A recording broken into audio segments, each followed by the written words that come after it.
Testing stream, July 26th. Testing stream, July 26th.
morning, everybody. Welcome to the Finance Committee meeting on July 20, what is it, 26th? 26th, all day long. All right, the Finance Committee will come to order.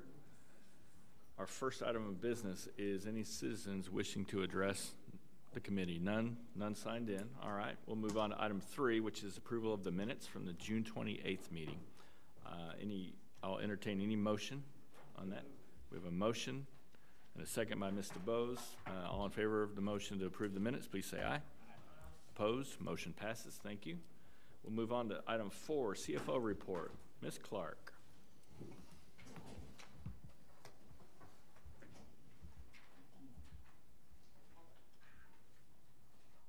Good morning. Good morning. So I have 2 things to cover today during my report. The first one is just to let you know that the June 30th Hilltop report is out on the portal for our investment performance. If you have any questions, just let me know. They will also be joining us in person to cover the 9/30 results for our fiscal year. I believe that would be scheduled in December. So just as a reminder, we post those quarterly reports and then they come and give a face-to-face once a year. Great, thank you. The one thing that I have kind of given you notice that I would be doing today is trying to give you a good picture of where we might be ending up fiscal year 18. We've got a couple of months left, and so I'm going to jump into that, and then I have a slide of major points of interest that I think that we're trying to incorporate in the budget that you're going to be seeing next month.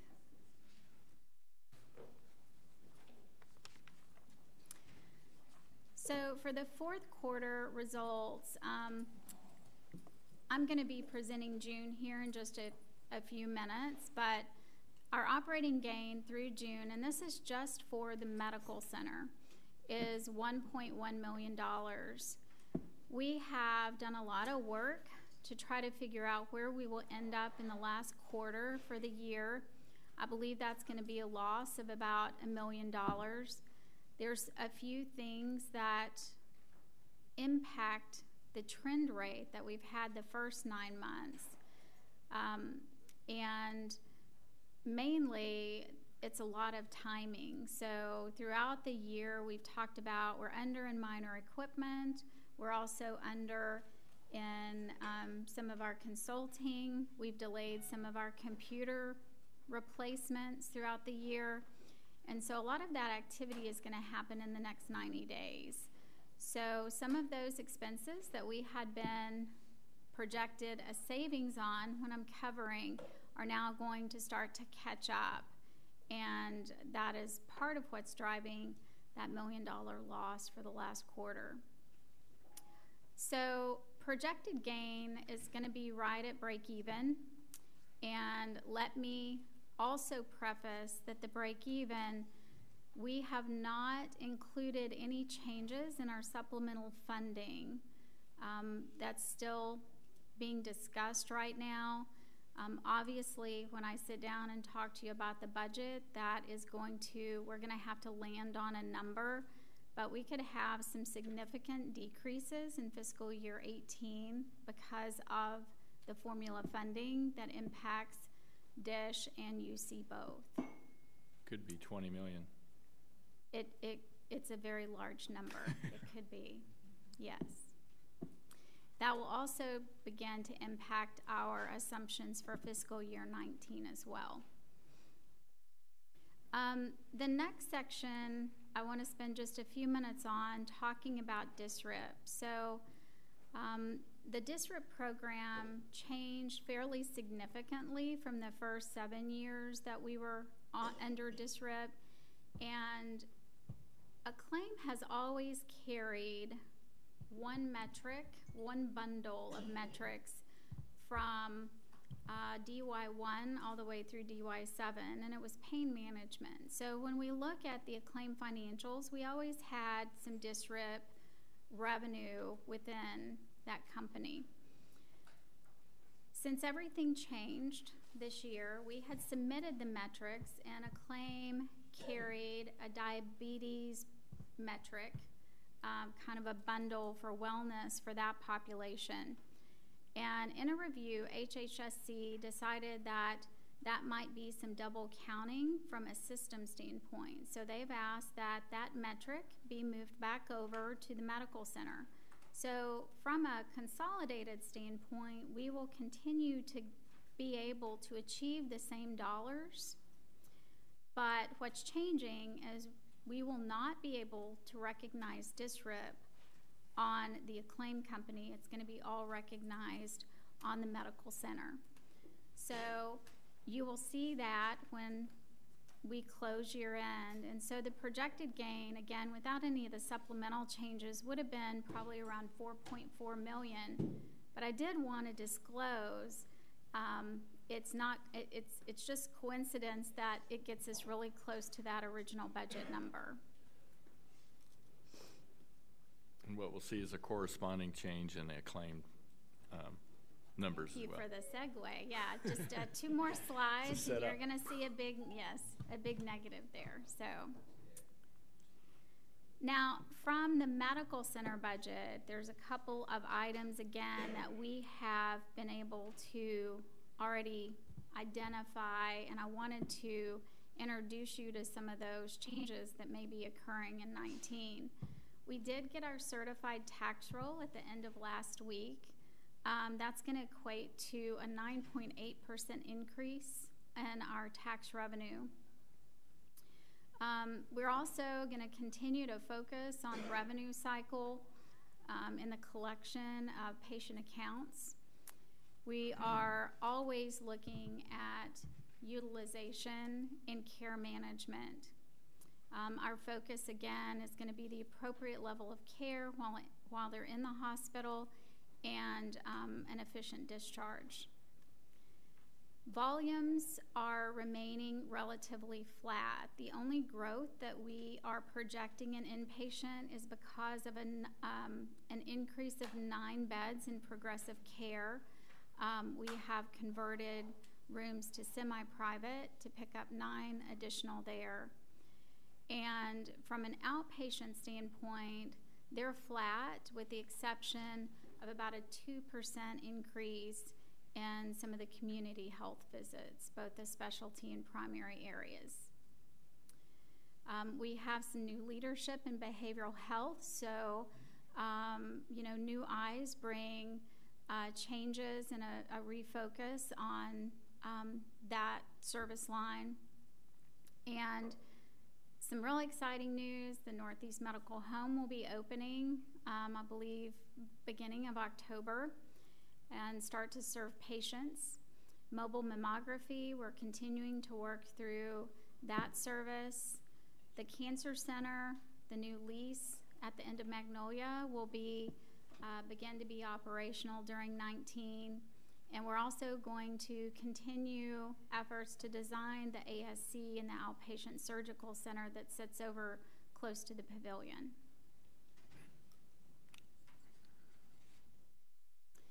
So for Acclaim, again, we'll present a number that's about a $10 million loss, and they are right on budget to date for the first 9 months. The quarter ending, we expect another $4.9 million loss, which will bring them to just over $15 million. Their original budget was about 12.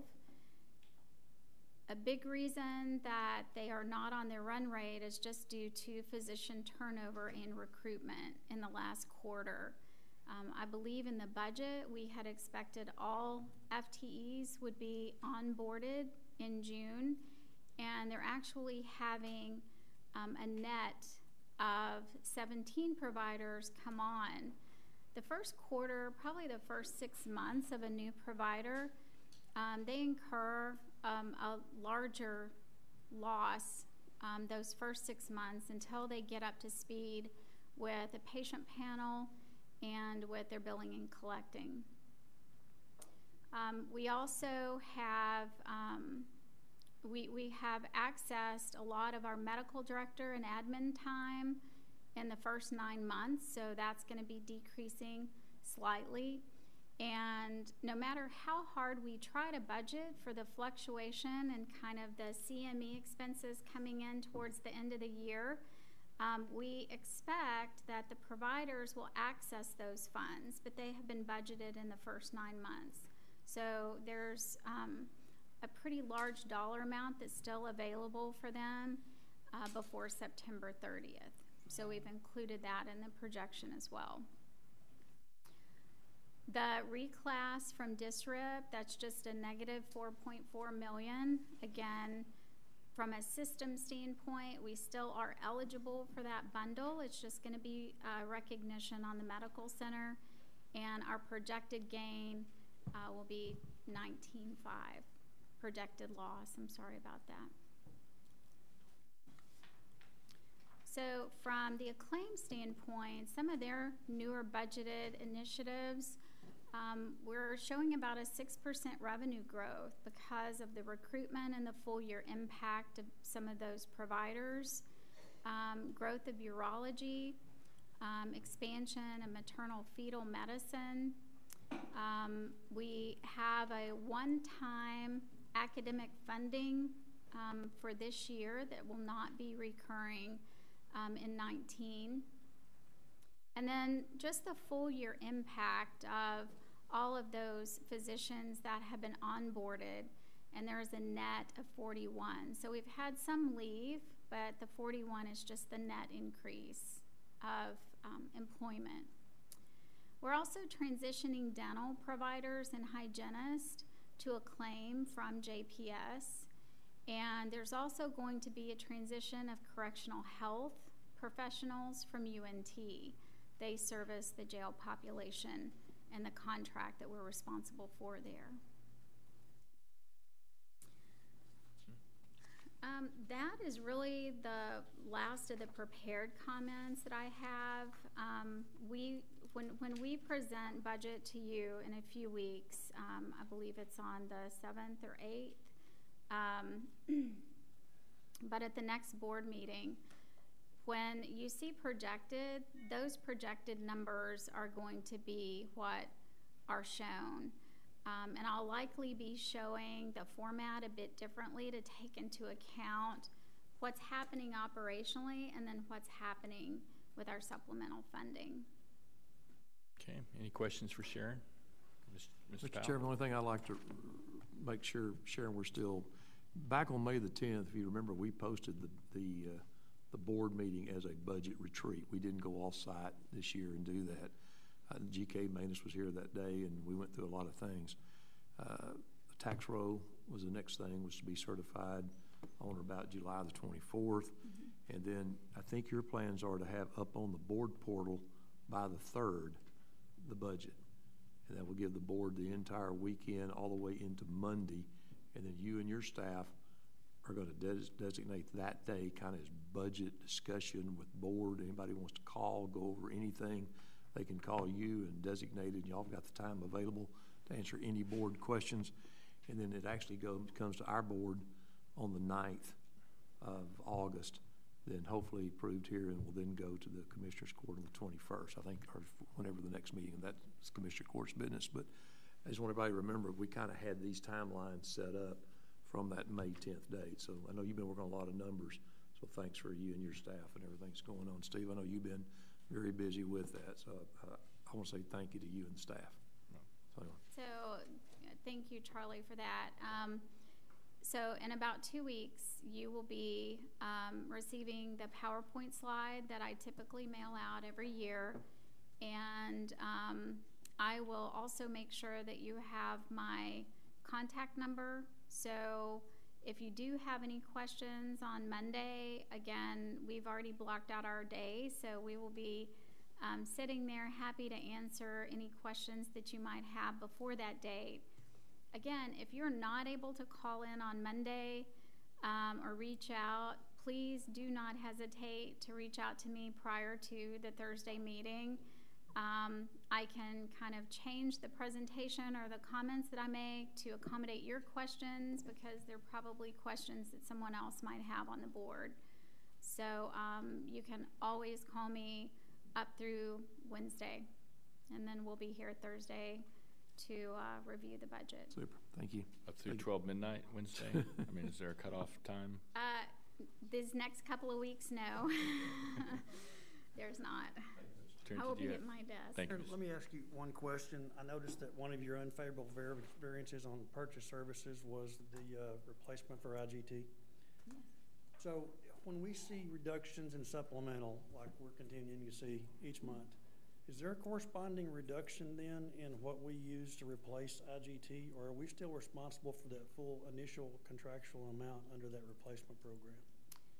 So when you're talking about the LPPF, which is we're collecting dollars from all of the healthcare providers in Tarrant County. What's LPPS? It is the taxing, the local provider participation fund.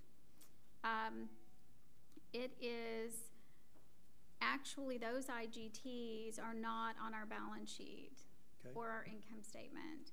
They are, we IGT on behalf using the LPPF funds for other providers. The expense that's on our income statement is just the IGT that we make for JPS. Oh, okay. And the offset to that IGT is also, and I can show you when we get to the income statement, it is offset by an increase in the Medicaid managed care payments that we receive from the Tarrant County managed care organizations. Okay, so that would wash our particular. It does. Okay. There is a slight unfavorable impact for us discontinuing the offload contracts. Yeah.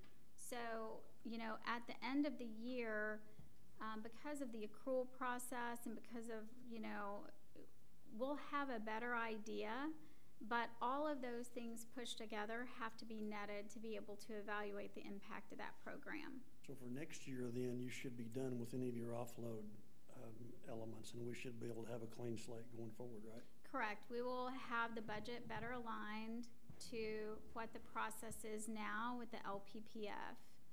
So when you're looking at next year's budget, how are you guys sort of visualizing supplemental funding in light of what you've heard and where we are today?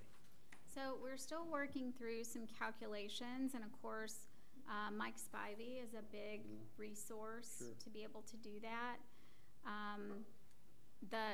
And there are conversations that are currently going on with the state about which distribution formula will we be using. So Steve mentioned a number. That's the number on the table right now.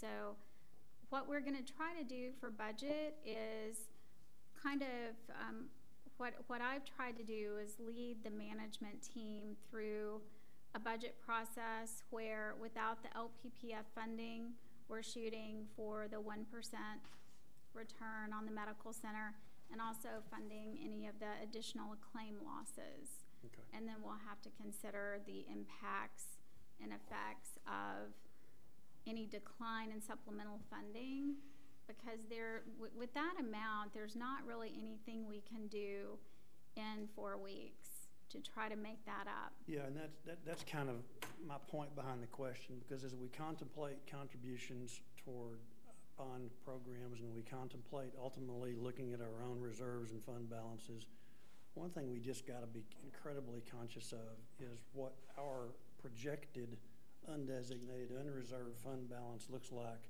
against these continued reductions in supplemental funding. And I mean, I'm all for making all the contribution that we can, and I think we can and we will. But I want us to be conscious and conservative when it comes to understanding that is a constantly reducing stream of dollars that we have no control whatsoever on, and to keep our O&M portion of our rate where we need it to serve our patients, we just got to be conscious of it. Yep. Correct. Thank you. Thank you. Yep. Okay, so I'm going to cover the month of June. If you have any questions, please let me know. In my opinion, there's not anything large that is significantly different about June. It was kind of a typical month so far this year. Admissions were right on budget. We were like 0.1% under, so even though the box is yellow, it is right there. We did have a little bit lower case mix this month. We had quite a few more medical than surgical patients in-house, and with surgeries being down, the CMI is typically trending along with those two factors. And our length of stay continues to be right at 4.95 days. Our outpatient statistics, ED and urgent care were both under. ED was about 3% under budget, and you can see on the blue bar for urgent care, they were close to 9% under budget. Our primary care visits dipped a bit, about 3%. You can see that we budget for them to be lower during the summer months, and our specialty clinic visits were about 3% under as well.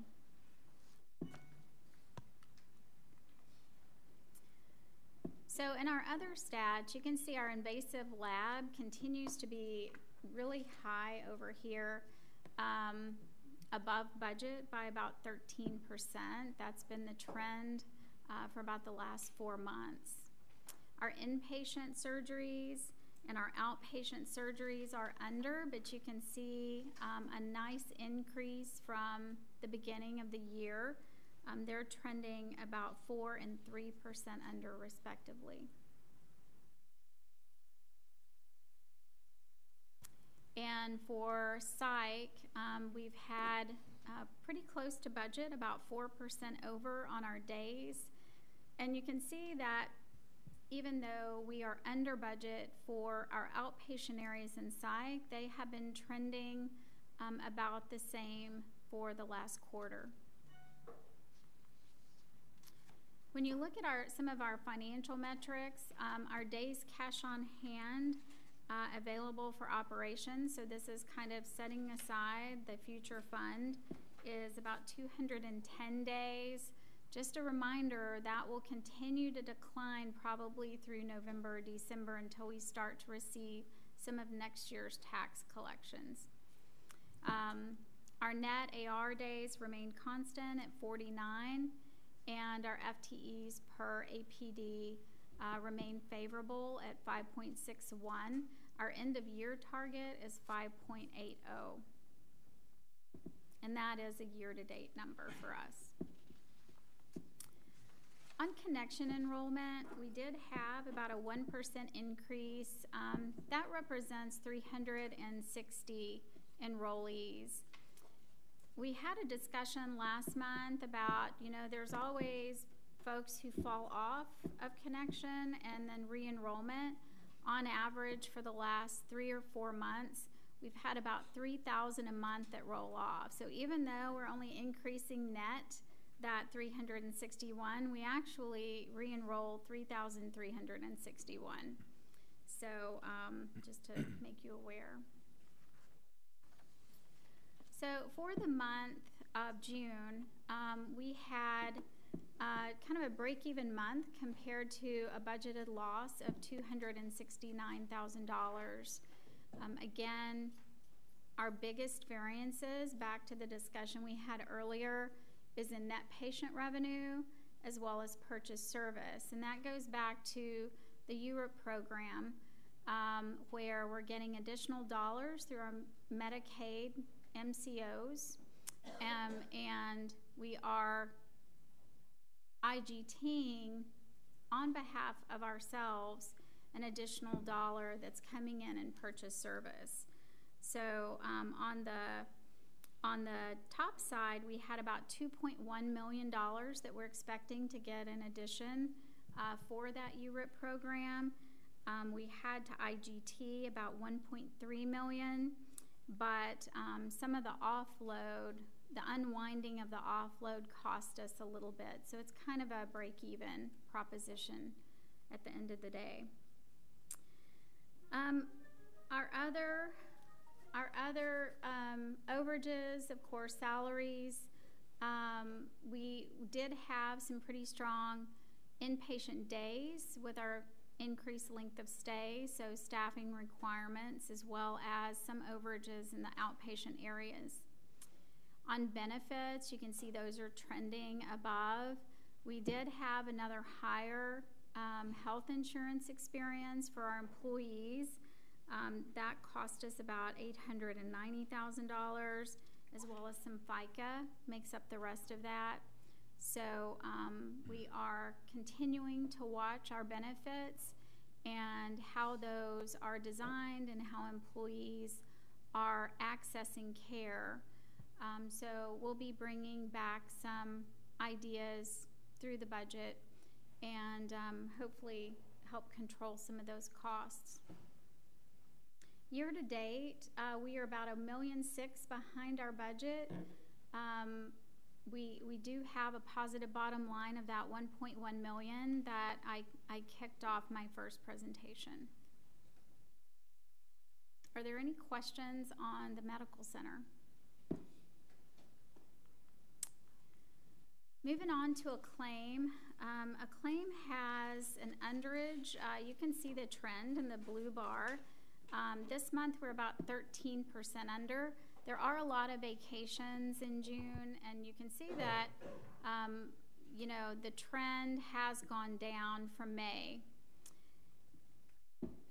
When you look down at the net operating expense per encounter for the month, you can see that we had an unfavorable calculation, but the more important part, I think, is year to date and how do those first 9 months look to budget. And we are still about 2% favorable for our expense per encounter.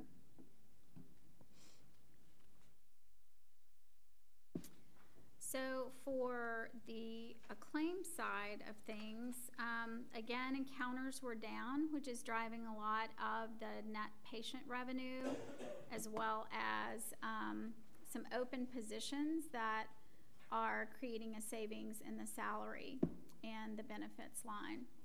Our purchase service is a bit over, but just as a reminder, that is the surgical group that was budgeted to be in salaries, but we do have some contract labor. They're permanent, but they are coming through a purchase service for that surgical specialty.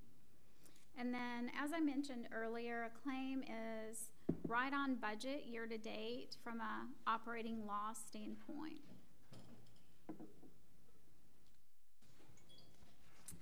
And that is all of my prepared comments, unless you guys have some discussion. Any questions for Sharon? Okay, I'll accept a motion to accept her report. Motion by Mr. Wynn, second by Mr. Powell. All in favor, please say aye. Opposed, motion passes. Thank you, Sharon. Why don't we move to item 5A? Okay. This has to be one of your favorite things every year. That was a serious comment. Actually, we have the opportunity once again to... I'm sorry, hold on a second, Sharon. Yes. My bad. We just did 5A. And 5B and C, I'm going to need to move to closed session discussion before we bring them out for a full discussion. We can do the benefit plan. He's bigger than you. Oh. No. Okay. I'll come back. How's that? I'm here all day.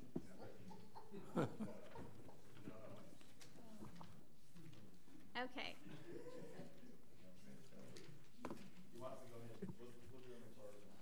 That'd be great. Thank you.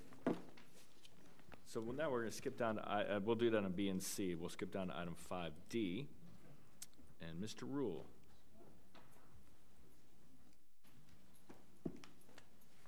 Good morning. Good morning, sir. We're here to seek approval of the fourth modification to an office lease between the district and Andrews Dillingham Properties. That location is 501 West Main in Arlington. It houses our eligibility and enrollment center in Arlington, as well as our partial hospitalization program. It's for a 3-year extension with another option for 24 months. This will be reflected in the fiscal year 19 budget. This doesn't go into effect until November 1st of this year, but we're just ahead of the game. The rent for the upcoming year is the same as the expiring term. Awesome. Any questions for Scott on this? It is, and I'm glad you mentioned that, because as part of this this lease extension, we've also been able to cap. The landlord also offered to cap the triple net, the CapEx, for the next 3 years for this term, so that's really good. So property values go up, our triple net's going to remain the same. Sweet. Any other questions for Scott? No, we don't anticipate any leasehold improvements for this 3 years. Yeah, good question. Okay. Motion by Mr. Nguyen for approval. Second by Mr. Bose. All in favor, please say aye. Opposed?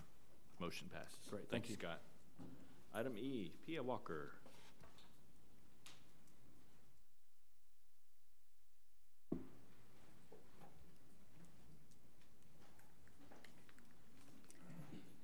Good morning, everyone. Good morning, Pia.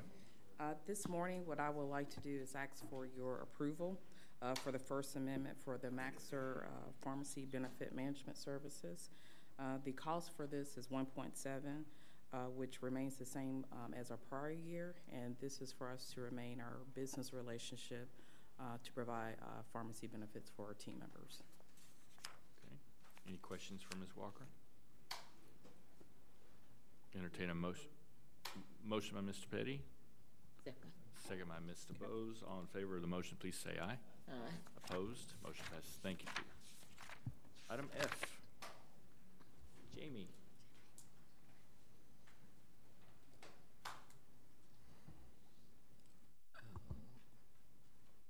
Good morning.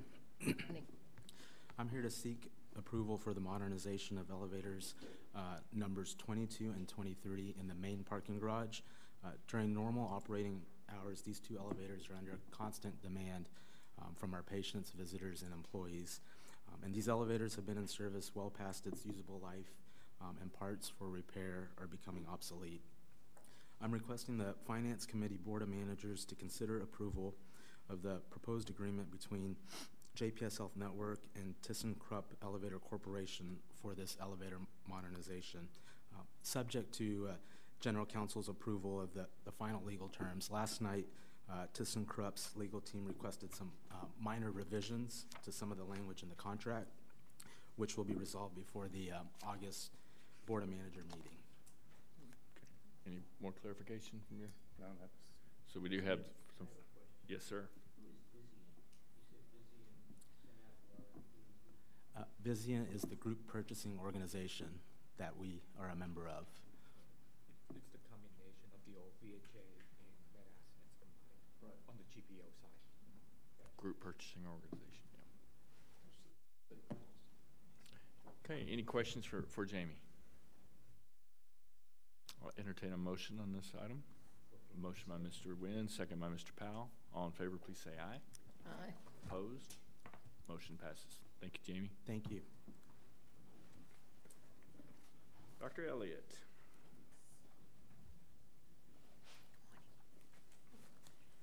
Good morning. Good morning. Good morning. Good morning. Thanks for having me.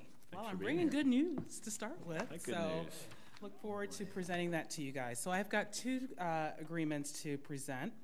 The first one that I'm asking for approval from the board here, Finance Committee, is to approve the JPS University of North Texas Health Science Center Graduate Medical Education Formula Funding Agreement. This has been a work in progress, and it brings revenue to our organization to support our teaching endeavors here with our residency program specifically. It helps in terms of the state GME formula funding that's given to the medical school, in specifically to UNT Health Science Center, and to pass through 80% of those dollars to JPS specifically for our programs. The dollar amount that you see there in your executive summary has actually been increased. We just got some information this week that the per resident amount was increased to 5,824. So that brings our total that will actually invoice them to $815,360. So that gives us a change of $30,000 there that you see in the executive summary. Also, just to really clarify for you, you have the date there and the ending period of 8/31/19. The agreement is actually a one-year agreement. We worked with our legal team very closely because we wanted to expedite the payment for this fiscal year to come through. So we split the agreement into two agreements, a 1-year and a 5-year agreement. The 5-year agreement will be coming before the board as they also process it at their institution with their board, and we look forward to bringing that 5-year agreement to really have that ongoing support for our programs here. So this will be a 1-year agreement ending 8/31/18, and we seek your approval to bring this revenue to JPS. Okay, thank you, Tricia. I know you've been working on this a lot, so thank you for that. You're welcome. Yes, sir, you have a question? Is this for TCOM or is it for the new medical school? Because I got confused. This is not with the new medical school. So this is with specifically with the University of North Texas Health Science Center with TCOM. But it really goes to the Health Science Center as they look at that. As the new medical school comes on board, I know the state will be looking at all of these new medical schools across the state that will be coming on board and whether or not they will be expanding that, but that's not there yet. The medical school will be looking to get their accreditation finalized by October this year and then have their first class by next year. Great, thank you very much. Any other questions for Tricia? No, I'd just like to say, I know Dr. Elliott's been working on this for quite a while. And anytime you bring something and the number goes up on the revenue side, I would certainly make a motion for approval of the hard work's done here. So We have a motion of approval. There's a second. Second by Mr. Bose. All in favor, please say aye. Aye. Opposed? Motion passes. I'm abstaining. Oh, and one abstention. Please note for the record, abstention for Mr. Nguyen. My daughter attending that school, so I want to make sure we're on the safe side. Duly noted. we might need to move that up some more. Thank you so much for that support. Dr. Elliott, you up for the next one? Yes, I am. So the next one is actually approving the First Amendment to our medical education affiliation agreement between our acclaimed physician group and our Tarrant County Hospital District. As you know, we do strive to support our teaching programs, supporting our core faculty, and supporting our program directors to really be able to provide the administrative functions of our residency programs and our non-billable teaching time. We've been working very diligently over this year to create a new formula that really can be applied across all physician groups. And it incorporates the Association of American Medical Colleges salaries. Those come out, we utilize those, and utilize those probably every couple of years, 2 to 3 years, to be able to accommodate this formula. It's been ongoing discussions and agreements, and we have this new formula, and we are asking for your approval to be able to have this in the budget to move forward to a claim. Awesome. Great. Heard that explanation from Dr. Elliott. Any questions? Move approval. Motion by Mr. Bose. Second by Dr. Weber. All in favor, please say aye. Aye. Motion passes. Hey, thank you so much. Thanks for the good news. All right, item 6, any report from council? I've got just a short report on the contracts over the previous month. For the month of June of 2018, we had 24 contracts under 200,000, and we had 5 that fit in between 200,000 and 500,000 for June of 2018. That's Okay, and these are on our portal for review? Yes. If you have any questions, please bring them back. All right, we're going to move to item 7, which is reconvene an executive session. It shouldn't be very long, and we'll be, did I just jinx it? That's what you say. So we will reconvene in closed session. Oh, Okay. good. Thank you.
the Finance Committee will come back to order. And I'd like to recognize Ms. Clark. We're on item 5B. Okay, so this action would allow us. I need my pension slide.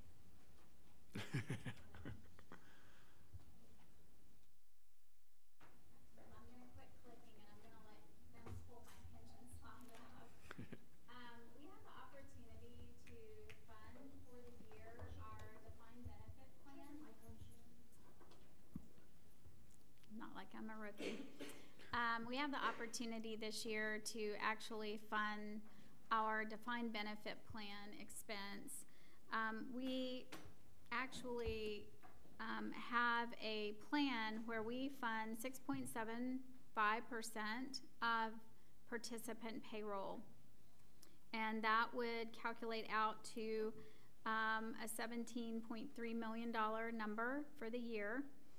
And we have about 5,400. That's worse with me on the screen. We have about 5,400 participants in the plan right now. 3,800 of which are active participants within the plan, meaning that they're still currently employed at JPS and moving forward with that. So once we actually, if we do make the $17.3 million funding, our plan net position will currently be at the 99.2% rate. At the bottom of the screen, that would allow for the actuarial liability, which is a complex calculation based on each individual participant. It's kind of a smoothing liability, so we don't incur a higher expense in later years. When you compare that to the market value of the assets currently, we are 99.2% funded from our net position. Jumping back up to the third line on the screen, the actuarial liability amortization period of about 4 years will let us know if we continue to fund at the current rate and earnings stay relatively the same, that within 4 years the plan would be funded for current participants in activity. So by doing this, we do create a very healthy pension plan, and I would be asking for the approval of the $17,304,696. Okay, you've heard the description by Ms. Clark. Any questions? Okay, I entertain a motion. Oh, yes, sir. I'm asking Mr. Powell to make I would just like to say, Mr. Chairman, I'd like to request approval of the annual contribution as noted of $17,304,696 to the JPS pension plan for plan year October 1st, 2017 to September the 30th, 2018, and the amendment to the JPS pension plan has been discussed. Do we have a motion and a second by Mr. Wynn? Any questions? All in favor of the motion, please. Yes, sir. We do at the end of the you make the contribution based upon. Good clarification, though. All in favor of the motion, please say aye. Aye. Opposed? Motion passes. Need to abstain. And we have one abstention by Ms. DeBose. Please note for the record. Thank you. And item 5C. This is for the GIBA funding plan. This year we are requesting funding of $64,854. Okay. Any questions for Ms. Clark? Mr. Chairman, there being no questions, I'd again like for everyone to consider approval of the annual contribution of $64,854 to the Tarrant County Hospital District's governmental excess benefit arrangement for the plan year October the 1st, 2017 to September the 30th, 2018, and amendment to the TCHD governmental excess benefit arrangement and resolution authorizing the amendment of the JPS pension plan and appointment of the GIBA participants. Heard the motion by Mr. Powell. Do I hear a second? Second by Mr. Petty. All in favor of the motion, please say aye. Opposed? And we have one abstention from, is that, actually, do you have to abstain on this one? I don't know if I have to abstain from that one, just from the first. So are you voting aye? I'm voting aye. Please show Mr. Bose voting aye. Thank you. Thank you. If there's no other business before the committee, any other kind of business? Motion, we have adjourned. Thank you.